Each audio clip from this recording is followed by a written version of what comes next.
Hai, assalamualaikum warahmatullahi wabarakatuh. Kembali lagi di channel aku. Semoga bermanfaat dan semoga kalian sehat selalu ya. Yang belum subscribe silahkan subscribe. Semoga sehat, amin. Di video aku kali ini aku akan menjelaskan tentang pendidikan agama Islam kelas 10 semester ganjil ya teman-teman. Dan tema kali ini adalah sumber hukum Islam selain Al-Quran, hadis, dan ijtihad. Selain ketiga sumber hukum Islam yang pokok di atas, masih ada sumber hukum Islam lainnya ya. Sumber hukum Islam tersebut tetap mengacu kepada tiga sumber hukum Islam di atas. Di antaranya sumber hukum Islam tersebut adalah sebagai berikut. Jadi yang pertama ada ijma. Ijma itu apa sih? Ijma adalah kesepakatan dari seluruh imam mujtahid dan orang-orang muslim beberapa masa setelah Rasulullah Shallallahu Alaihi Wasallam wafat tentang hukum suatu masalah. Dan yang kedua adalah qiyas ataupun analogi, adalah menghubungkan suatu kejadian yang tidak ada hukumnya dengan kejadian lainnya yang sudah ada hukumnya karena antara keduanya terhadap bersamaan ataupun ilat atau sebab-sebabnya. Nah, melakukan kias adalah tugas seorang mujtahid ya. Misalnya mengharamkan minuman keras seperti bir dan whisky. Nah, haramnya minuman keras itu dikiaskan dengan khamr yang disebut dalam Al-Quran karena antara keduanya tersebut persamaan ataupun ilat ataupun alasannya, yaitu sama-sama memabukkan. Jadi walaupun bir tidak ada ketetapan hukumnya dalam Al-Quran atau hadis, tetapi tetap diharamkan karena mengandung persamaan ataupun ilat dengan khamr yang ada hukumnya dalam Al-Quran.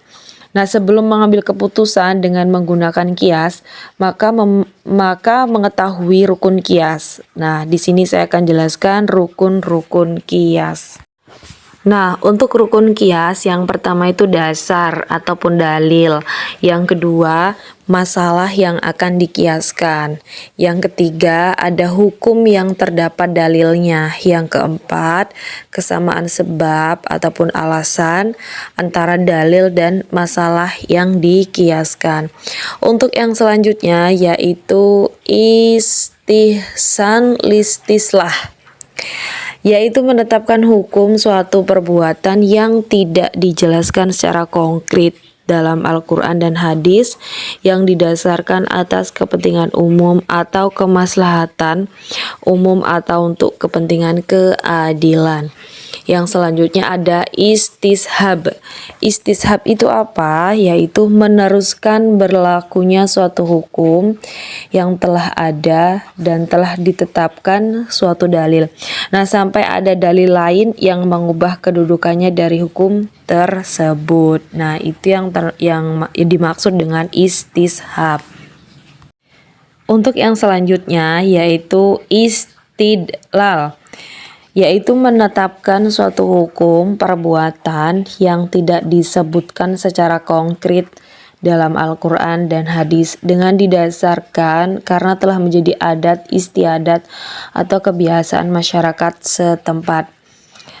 Termasuk dalam hal ini ialah hukum-hukum agama yang diwahyukan sebelum Islam ya, adat istiadat dan hukum agama sebelum Islam bisa diakui atau dibenarkan oleh Islam asalkan tidak bertentangan dengan ajaran Al-Quran dan hadis.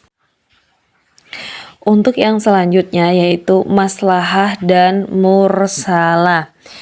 Maslahah yang sesuai dengan maksud syarak yang tidak diperoleh dari pengajaran dalil secara langsung dan jelas dari masalah itu, contoh mengharuskan seorang tukang mengganti atau membayar kerugiannya pada pemilik barang. Nah, karena kerusakan di luar kesepakatan yang telah ditentukan ya.